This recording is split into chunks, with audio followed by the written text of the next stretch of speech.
Hey folks, thanks for watching my monologue. I'd like to encourage you to visit Guns Etc. They're strong supporters of our president and the principles our country was founded upon. Guns Etc. is 10,200 square feet and it's a firearm lover's paradise. And for all your online firearms needs, just click on gunsetc.com. And if you like my monologues, please subscribe to our channel. Thanks. Welcome back, March 2nd, 2020. We commence today knowing this will be a clarifying week. The weekend was already clarifying. There are three less candidates running for president. Pete Buttigieg and Tom Steyer and Amy Klobuchar all dropped out. What do we know from these three candidates bowing out? On Steyer, we know something we've long known. Money does not make the difference. You can't buy an election. The wealthiest candidate, not even the most well-funded candidate, is a sufficient condition for winning an election, presidency, or even down ticket. The political highway is littered with examples. Heck, in our own 8th district here, our good friend Debbie Lesko was in a tough and big primary of several candidates. She was 3rd or 4th in funding and yet won the primary. And of course, this applies to Michael Bloomberg as well.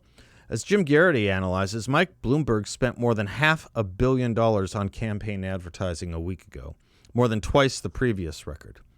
Tomorrow will reveal whether that fortune was wasted on a futile effort to sell a candidate that the Democratic electorate was simply not interested in buying. So far, the signs are ominous for the former New York City mayor. Every Democratic primary in every state has the 15% threshold to win any delegates. This morning, the Real Clear Politics average had Bloomberg at 13% in California, 16.7% in Texas, 16% in North Carolina, and 11% in Virginia. The two most recent polls in Colorado put him at 14% and 11%. The one recent poll in Maine puts Bloomberg at 14%. A poll in Utah puts him at 19%. One poll last month did give Bloomberg the lead in Arkansas by a point over Biden. Yeah, that surprised me as well. So perhaps the mayor from New York City could finish with the majority of the state's 31 delegates. Nor is Bloomberg likely to win delegates in his opponent's home states. The only recent poll in Vermont puts him at 7%. The three most recent polls in Massachusetts put Bloomberg at 13%, and 9%. There have been only two polls in Minnesota in the past month, one putting him at 9% and the most recent putting him at 3%. I was never worried about Bloomberg. The candidate is what matters. You need someone to lead the storming of a hill, and he ain't and never was that.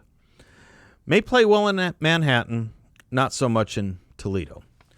The Buttigieg candidacy is interesting to me, as was the fact that the same day he bowed out of the race yesterday, he was on national television explaining how he's in it to win it. Just hours before he bowed out.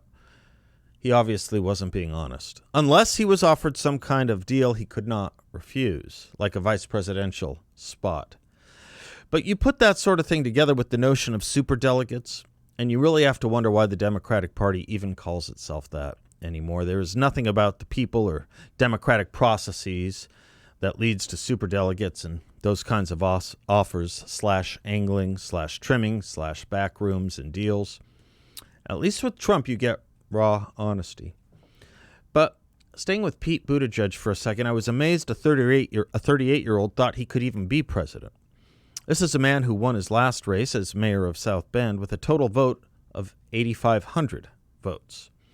I never understood how someone can go from that small a unit of measurement to the presidency of the United States.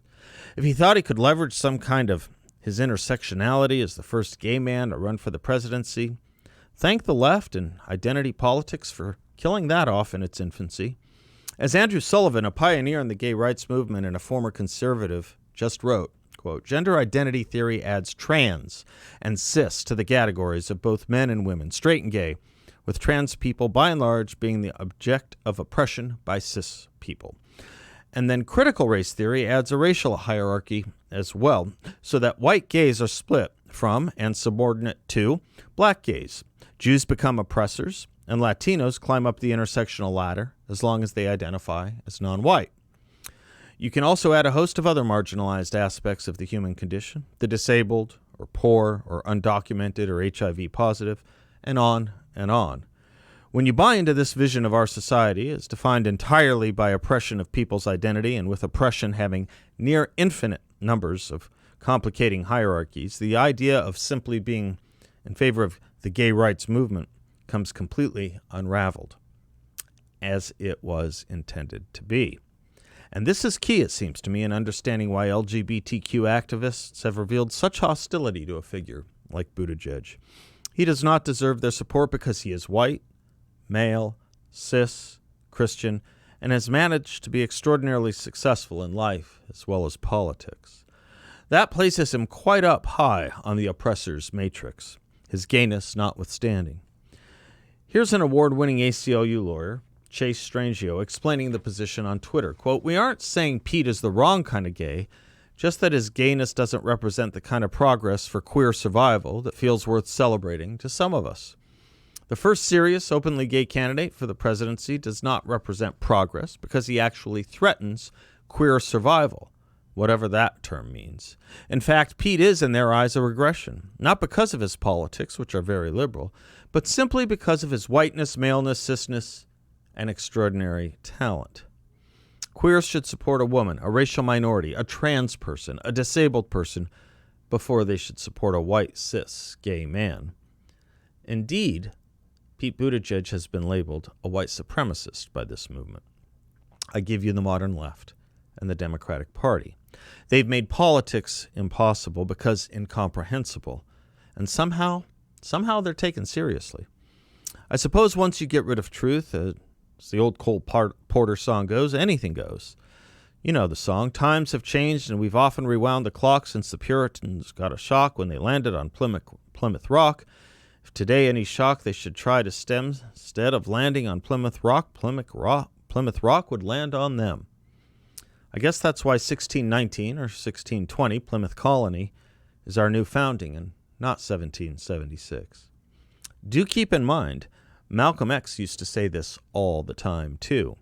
He, Farrakhan, Guevara, Omar, Bernie Sanders, AOC, those are your new JFKs, FDRs, Hubert Humphreys, Jimmy Carters, and Bill Clintons.